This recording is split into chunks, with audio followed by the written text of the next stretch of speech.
you risk dying sexless, bitter, and alone if you don't figure out how to talk to and ask girls out. What do you look for in a man? Oh, money, of course. I look for kindness and sincerity most of all. I think personality, warmth and affection for children are the main things. Good sense of humour, personality.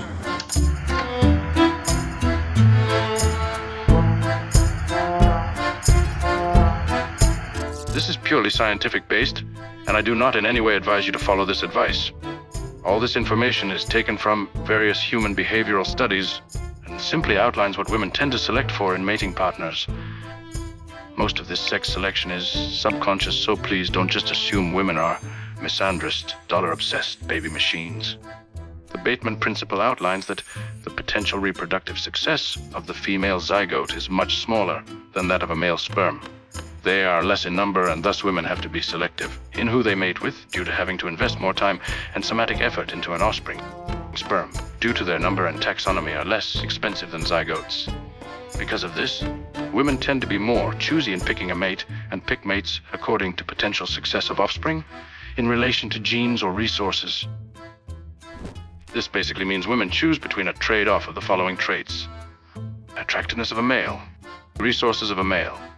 This, however, doesn't mean in any way that women can't fall for your personality or kindness or nature. Men and women do fall for these traits too. But the points which we will talk about in this video is purely scientific based and studies done over the years, which really goes into the animal instinct of the human nature. Navigating the world of dating can be complex, but understanding what people often find attractive can be a helpful guide. The points ahead, supported by psychological and evolutionary research, are about presenting the best version of yourself, not as a set of tricks, but as a path to genuine self-improvement. Embrace your height, however much you have. While you can't change your height, carrying yourself with good posture can make you appear more confident and, yes, often taller. Well, I like a man to be bigger than me and to have a strong character. Somebody who has a stronger character than I have. Around 6 foot in height and not too lean and not too fat. I like him to be taller than me, not too heavy. Well, a tall, very broad man. That appeals to me very much. Studies have shown that taller people are frequently perceived as having higher status and being more genetically viable. This perception may be rooted in ancient associations of height with strength and health. The key takeaway is to stand tall and own your space. Confidence is what people truly notice. Consider growing a beard. Facial hair is a personal choice, but if you're considering it, a well-maintained beard can enhance perceptions of maturity, masculinity, and confidence. Research indicates that beards are often associated with attributes like dominance and courage. The crucial part is well-maintained. A groomed beard suggests you take care of yourself, which is always attractive. Go to the gym and get ripped. Building a strong, healthy physique is about more than just aesthetics. It signals vitality and discipline. Developing muscularity in your upper body, like your chest and arms, is often cited as a trait that enhances physical attraction. However, balance is essential. An extremely bulky physique can be perceived as less adaptable. The goal is health and strength, not just size, showcasing that you are capable and energetic. Do they have to be physically big men? Oh, no, not necessarily. No, I like the people who are slim and trim. I think certain people are attractive, and they're usually fairly slim and athletic type people, but they're not enormous, big, sort of Apollo type specimens of humanity, which I find rather disgusting looking.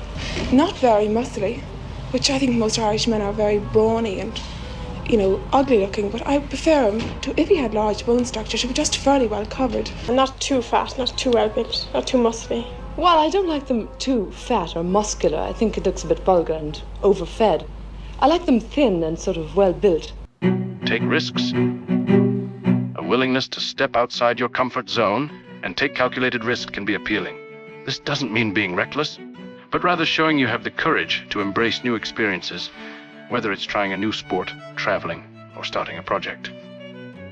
This trait can signal to a potential partner that you are resourceful and capable of handling life's challenges, making you a reliable and exciting companion. Be secure, not showy. financial and emotional stability are understandably attractive, as they suggest an ability to provide and nurture a future together.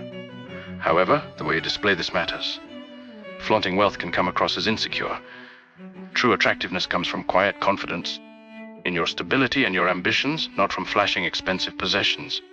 Let your character and competence speak for themselves. Recognize the appeal of maturity. For men, attractiveness often peaks later in life. Your late 30s can be a sweet spot where you likely possess a blend of life experience, emotional maturity, and established resources, while still maintaining your physical vitality.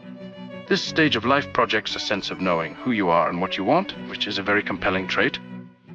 Be funny.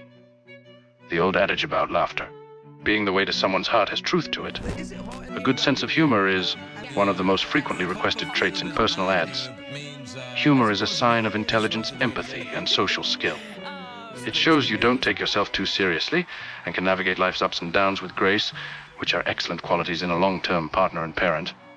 I'm so glad you feel better, thank you very much. sweetie. So much. The love it.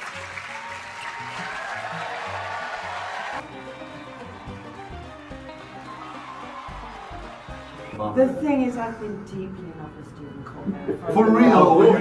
For real.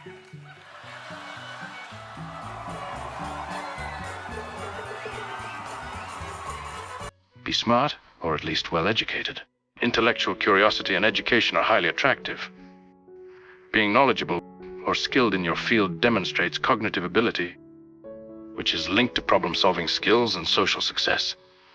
People often seek partners who are their intellectual equals or superiors, as it suggests you can engage in stimulating conversation and collaboratively build a future.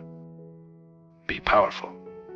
Power, in the sense of personal authority, leadership, and respect within your community, is attractive. This isn't about controlling others, but about having a positive influence and the strength of character to lead a fulfilling life. This kind of power suggests that you are a capable and respected individual, which can make a potential partner feel secure and proud to be with you. Consider lowering your standards. Finally, it's important to be realistic. The goal is to find a genuine, compatible connection, not to hold out for a mythical perfect person. The most successful relationships are often between people who are well matched overall, where strengths and weaknesses complement each other. Be open to someone who might not check every single box on your list, but shares your core values and with whom you can build a happy, supportive partnership.